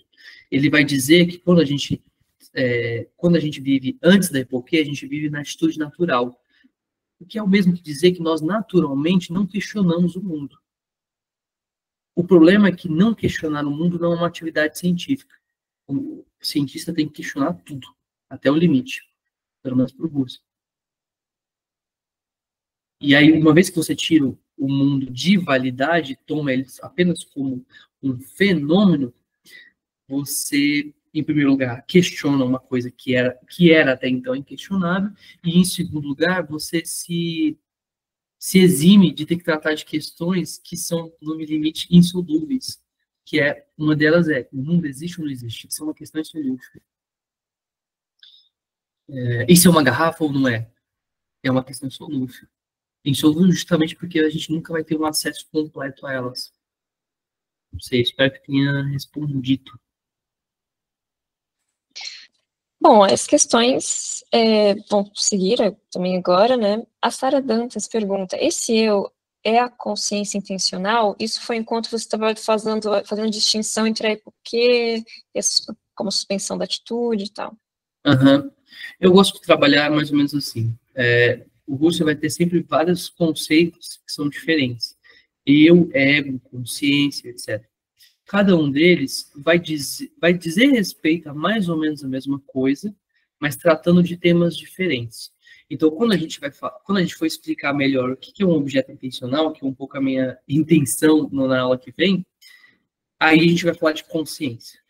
Mas quando a gente está falando dessa relação da epoquê, desse ponto arquimedeano da tecnologia, aí a gente está chamando de eu, o eu puro. Mas quando a gente vai tratar exatamente do objeto, aí a gente troca o nome e começa a falar de consciência. Mas no limite, a gente está falando, pelo menos aqui, nesse contexto mais introdutório, a gente está falando de coisas idênticas. Eu estou tomando de bandeja, isso tudo mais ou menos igual. Eu ou consciência intencional. Pode tratar eu puro, né? Porque pode ter o eu pessoal, pode ter, enfim, outro tipo de o eu carnalizado e por aí vai. Mas aqui o eu puro seria isso, uma consciência intencional, pode ser. Maravilha, você já está adiantando um pouco do tema aí da semana que vem. Semana que vem não, quem dera. Daqui 2 aulas, daqui 2 dias, próxima aula. A próxima pergunta, ela é um pouco longa, então não sei se você prefere ler. Foi às 8h30, é do Raul. Eu só adiantaria que a Flávia de Santos, ela comentou que estava faltando um parágrafo em russo, então também eu diria que, como a gente tem um tempinho, está mais no diálogo, se alguém, na hora da pergunta, quiser talvez ligar o microfone, né, Israel, e comentar um pouco mais sobre a questão, acho que seria excelente também. Então, é isso, alguém quiser perguntar, ou talvez fazer algum comentário sobre a aula, para o Israel, assim, acho que valeria a pena também, né? É verdade que o chat acumulou um monte, né? Falta muito ainda do chat, né? Falta algumas, assim, mas a maioria são comentários e tal, mas tem umas 3 ou 4 questões, se eu não me engano ainda. Uhum. Essa do Raul é a próxima que você falou, né? Ela é interessante. Ó. Nas investigações, Russell coloca a consciência como desprovida de um eu. O eu não pode ser intuído. Nas ideias 1, o eu retorna como podendo ser intuído. Pode falar melhor desse movimento no texto do Russell e por que ele acontece? A evidência política final é a consciência ou o eu puro? A evidência política é a certeza ou a experiência de certeza de que o eu é inegável. No limite é isso. Aí, vamos lá. A gente está trabalhando aqui pelo menos desde o grupo que vai dar 5 lições para frente. Então, a gente deixa de lado, por enquanto, as investigações lógicas, né? Porque aí, de fato, lá tem esse problema. Mas no caso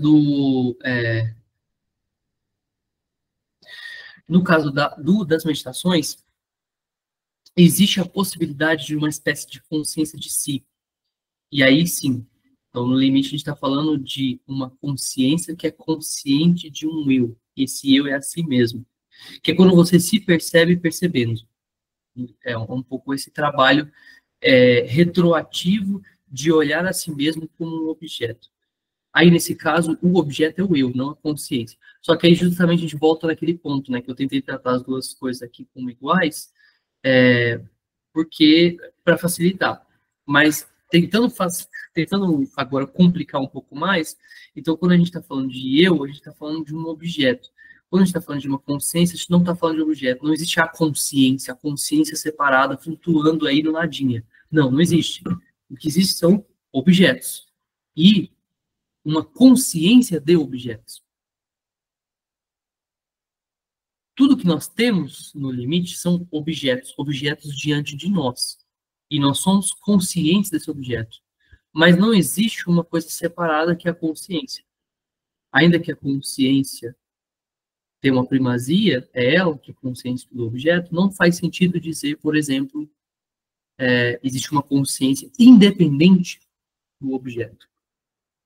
Mas, quando a gente já está falando de eu puro, que é, no limite, nas meditações, vai se tornar um eidos, ego em geral, aí a gente está falando, sim, de um objeto.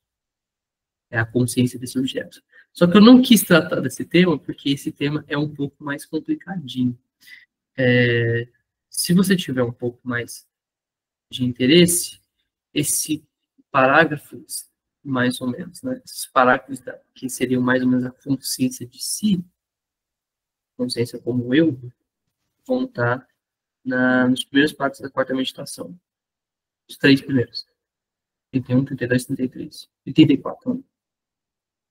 Veja um pouco lá. Caso, eu imagino que você, que citou as investigações e tal, tem um pouco mais de familiaridade, vê esses 4 parágrafos em específico, que lá vai estar bem, bem explicado. Mas é uma questão também, né? O Sartre surfa muito nessa questão, inclusive, né? Talvez possa ter uma pincelada nisso, né, em algum momento, mas abre toda uma discussão, né? Bem interessante, sabe? E que às vezes é meio confundido também, né? Porque isso, quando a gente está falando da descrição do objeto intencional, aí a gente está falando de consciência. É um objeto intencional para uma consciência. Mas quando a gente está falando do eu, a gente já está falando de uma estrutura da experiência, a gente está falando já de um objeto. É meio maluco isso. Isso acaba não sendo tão claro nesse ponto. É difícil de pegar. Mas eu sempre tento pensar assim, me ajuda a ler os textos. Sempre. Vai falar de consciência, está falando de objeto intencional.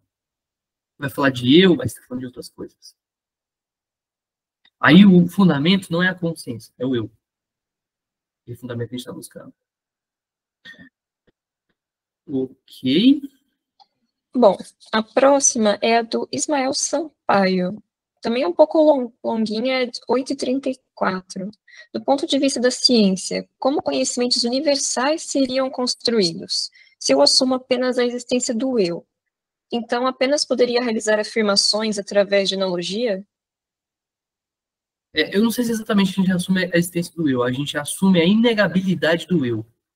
E o ponto do eu ser um fundamento, né? Mas você pergunta como conhecimentos universais seriam construídos se eu assumo apenas então apenas poder realizar afirmações através de analogia. Não. Os conhecimentos, eles se constroem da mesma maneira. É que agora a gente tem pelo menos a certeza de que tudo que na verdade, aparece para mim. É dizer isso, mas os conhecimentos são construídos da mesma maneira. Eu acabei não ressaltando isso tanto. O físico vai continuar caçando como que ele descreve a luz do mesmo jeito. Só que agora a gente sabe que a luz não é necessariamente um objeto que é um objeto que aparece.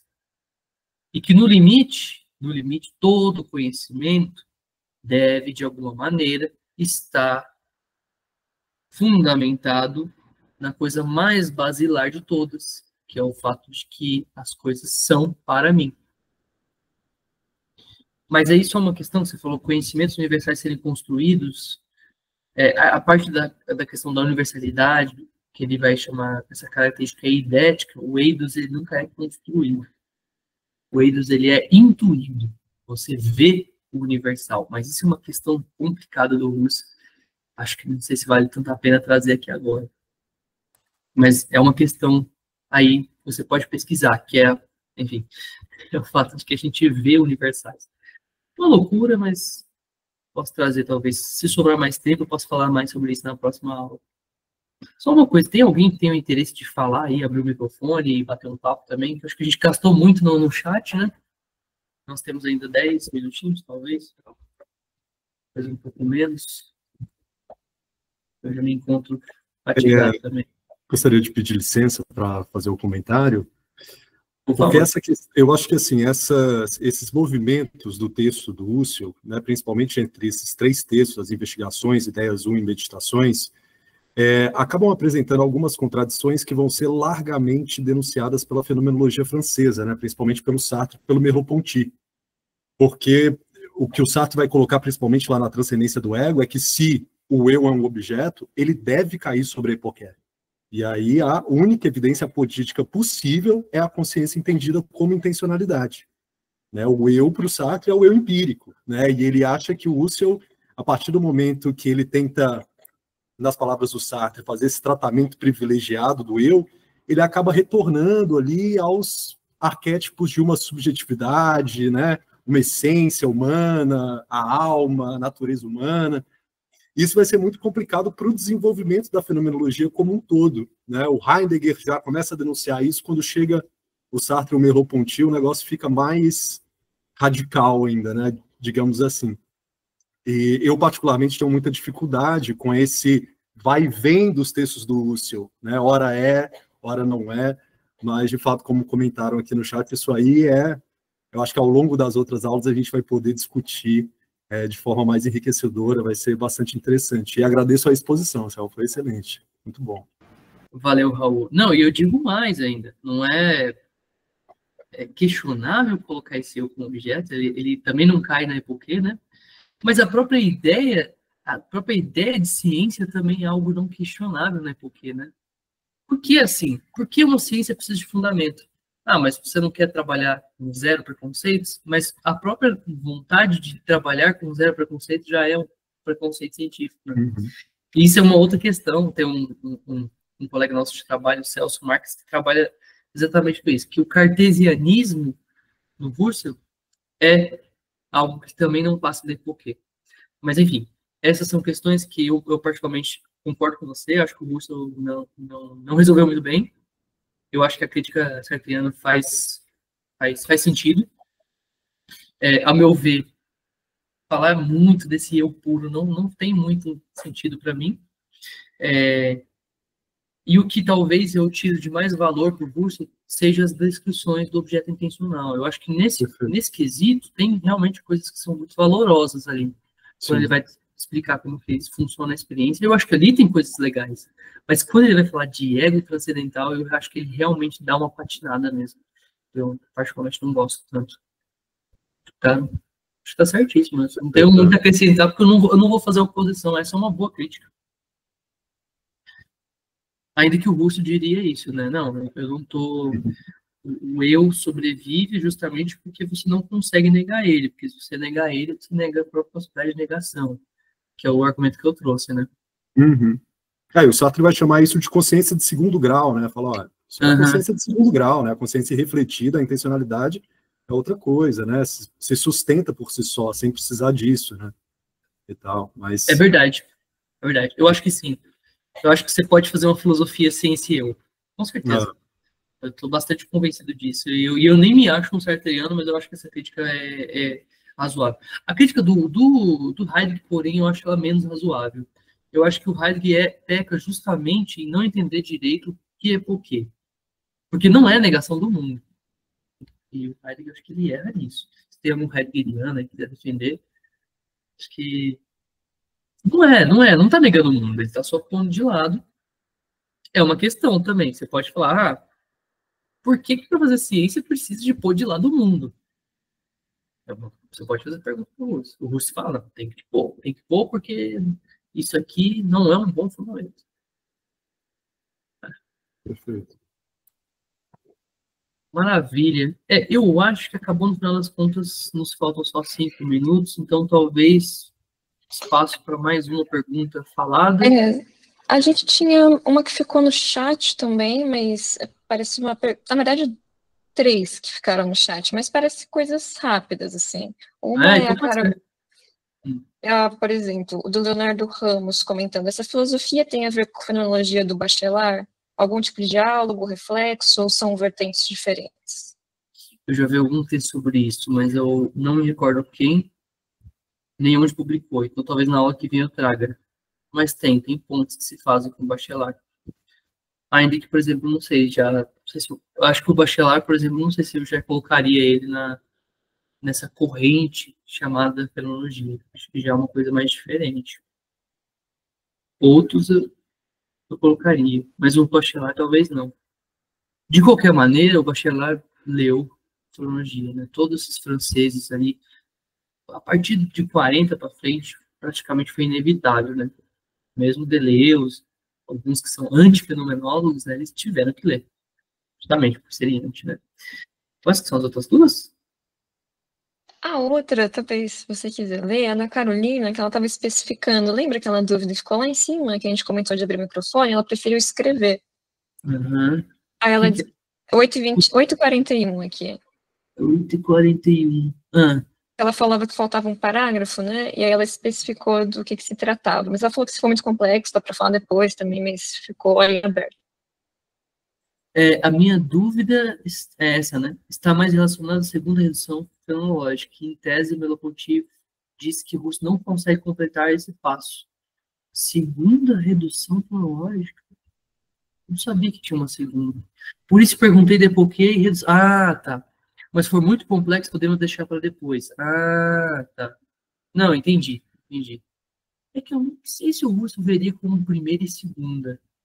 São só formas diferentes de falar sobre o que ele está fazendo, assim, nomes diferentes. Mas o procedimento é, digamos, de maneira muito geral, é isso. Um é de limpeza de terreno, quando se fala de hipoquê, mas quando ele está falando de redução, ele está falando de uma limpeza com proposições, uma parte mais positiva.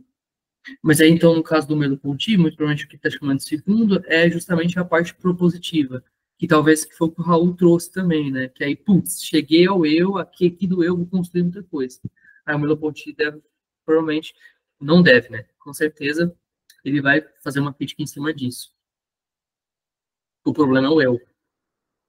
E a crítica dele, pelo menos o que não me falha a memória, já faz alguns aninhos que eu não leio Merleau-Ponty, mas fui um grande leitor. Fui um ávido leitor de Merleau-Ponty alguns anos atrás. O ponto talvez mais importante seja de que esse eu não é encarnado, ele é um eu puro, né? E aí cria-se um outro problema. Razoável essa crítica. Concordo demais. É isso, eu sou um Celiano muito flexível, digamos assim, né? Eu acho que tem que fazer críticas mesmo a outra. E essa é uma delas mesmo. Eu acho que o curso, de fato, não vai tão bem assim. Mas, enfim. A gente tem uma última questão, não sei se do Arthur Campos. Se você, Arthur, você tem a possibilidade de falar, talvez, quer encerrar as questões do comentário, assim, com o microfone? O que você acha? Se você puder, claro, se a gente ler. Posso ler aqui.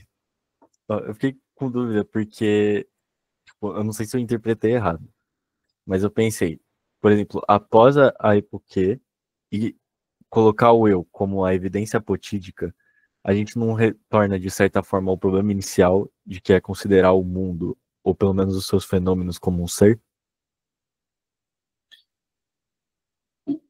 Ele é um fenômeno. E ser um fenômeno significa aparecer para mim. Essa é a única certeza que eu tenho. Eu já não digo que ele existe. Quando eu falo de ser, é nesse sentido, né? Quando eu falo do verbo é um verbo coringa aí na nossa língua, geralmente está falando isso. É no sentido de ser. E ser no sentido de existir, ou de ter validade de ser. Ele não é mais. Ou você pode também dizer, ele é enquanto ele me aparece. Aí sim. Mas ele, enquanto ele me aparece, eu ainda não estou dizendo que ele é ou não é. Eu estou dizendo que ele me aparece. Se ele é, essa é outra questão. Outra questão complicada. Então é mais uma coisa da percepção do eu mesmo. Então seria só para mim e não uma coisa geral, por exemplo, por assim dizer. Isso, é para mim. Aí, tudo bem, você falou, é um ponto interessante, né? Porque como é que você vai falar que isso é para todo mundo? O Russo acredita, eu termino com isso. O Russo acredita que ele consegue encontrar, não nessas palavras, eu vou dizer, mas de forma mais flexível, ele consegue encontrar certas regras universais do próprio perceber. E aí, por mais que eu esteja falando do que é para mim, isso tem que valer do que é para você, e do que é para o Álvaro ali e para a Agatha. É isso. No limite, o que ele está pensando é isso. Ele fala, olha, o modo como determinada coisa me aparece é um modo que pode ser universal. Agora, como ele vai provar isso, aí entra um problema. Das meditações, talvez seja o maior problema das meditações. Como é que ele vai passar disso para nós? Inclusive, essa é a minha pesquisa. Mas aí é uma história para uma outra conversa de bar. Essa aqui já deu. Pô, mas muito obrigado, viu? Mas é uma questão. Você foi muito aguçado de perceber que tem um probleminha aí. De fato, tem. E o Russo vai tentar resolver. E esse foi um diagnóstico que os leitores dele fizeram. Ah, mas como é que você está falando que isso só vale para você, vai valer para todo mundo? Uma pergunta de forma esdrúxula é essa. E dá uma resposta. Eu acho que a resposta que ele dá é razoável, sim. Entendi. Muito obrigado, viu? Perfeito, meus queridos. Aqui terminamos com 1 minuto de atraso. Vamos já encerrar as lives. Muito obrigado a todos que permaneceram aí, que sobreviveram. Eu espero que seja mais fácil até a próxima aula. Eu vou tentar repetir um pouquinho do que eu falei. Tragam perguntas, elaborem, etc. E na aula que vem eu vou me comprometer a terminar um pouco mais cedo, que foi bem cansativo também, né? Muitas horas. Vou tentar fazer tudo em 1 hora. Mas é isso. Tchau, meus queridos. Abraço.